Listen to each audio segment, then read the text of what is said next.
Long time no see, everybody. It's been a while. Yeah. I have to stay home for 10 days. COVID days. Guess what?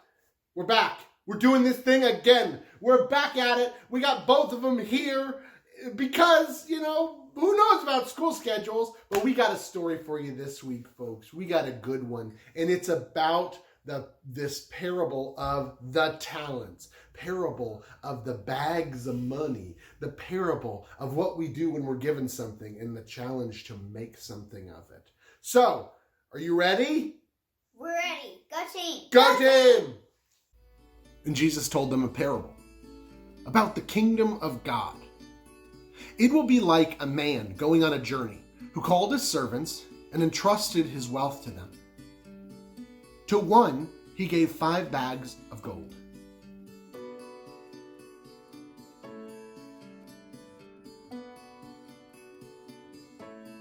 To another, 2.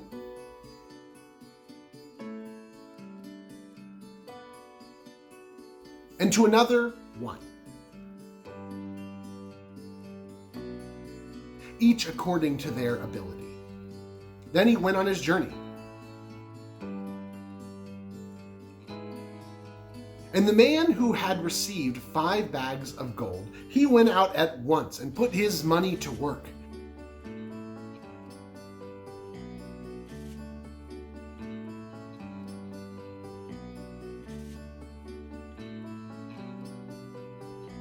He gained 5 bags more.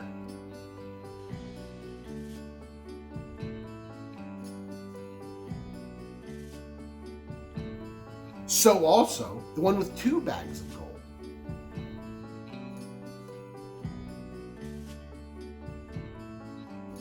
He gained 2 more bags through his work. But the man who had received 1 bag went off, dug a hole in the ground, and hid his money.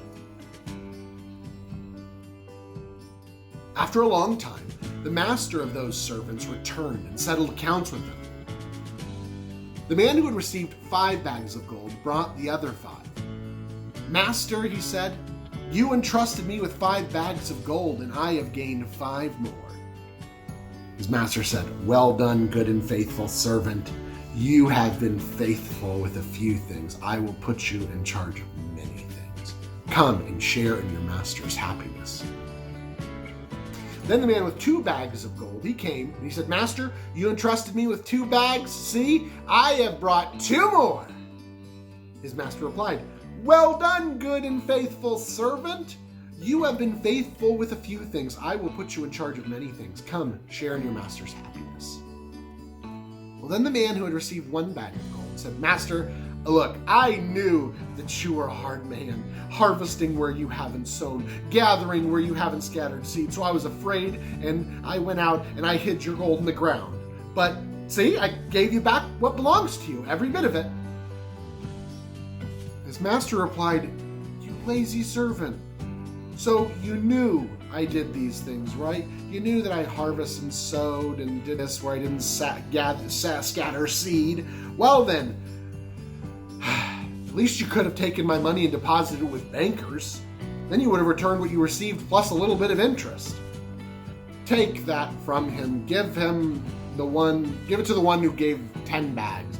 For whoever was given more will be given in abundance.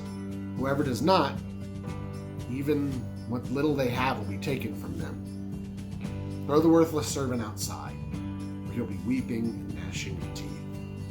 That's a tough story, huh? Yeah, I know. The ending, I like the other parts, but the ending where the one who was scared kind of gets tossed out, that's a little bit of a bummer. But there might be something to this beyond just the punishment of the master, because I don't think that's the point, is the punishment, that if you don't do right, you're going to get punished. It's more about that when we waste the things that we're given, when we don't use the gifts that we've been given, there will be weeping and gnashing of teeth, because it'll always seem like we don't have enough. It'll always seem like we just don't want to lose. And that's living your life kind of based in fear. of anxiety, of scarcity. And that's not what God hoped for. So we got this great story of the three servants, and the first servant goes out with all that he's been given a lot of advantage in this because God trusts him to do something with it. And he trades. He makes sure he can double it, which is dangerous work. Anybody who does investing, right? I mean, to double your funds means some pretty ambitious, risky endeavors. But this guy went for it because he believed, this is what I've been given the money for. I've been given these gifts for this. The second, same one. Not as much, but given something. And being given something means he's going to do something. So we had that story where gets out, hustles, doubles it. Then that first servant is just so worried because he doesn't have much. He doesn't want to lose it.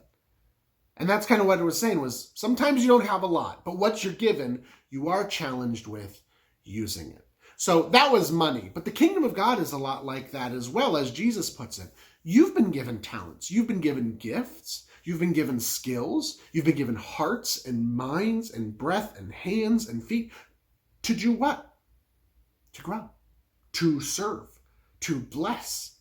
And that's what we're entrusted with. At times it can feel like we don't have much. And with the little we have, we just feel a little anxious to not use it.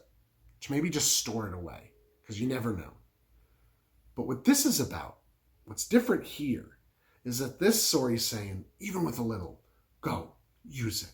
Even with a lot, go, use it. We are tasked with the responsibility of taking our gifts and sharing it with those in need. So, in our case, we have lots of opportunities to serve in the midst of this time. How are we going to take what we have, our hearts, our minds, our breath, our talent, our skills, our resources, and how do we share it, double it, make something impressive come from it? How do we make something cool happen because of what God has given us? Because that's why we've been given things. So I want you to take a little inventory. What are some of the things God has given you? What are some of the gifts you've received? Maybe it's a talent. Maybe it's a passion. Maybe it's a skill. And then ask yourself, how are you going to use it to multiply it, to serve others? I know you can do that. I'm so excited to hear some stories maybe about how you've used your gifts to grow goodness in the world, because that's what we're tasked with. Have a great week.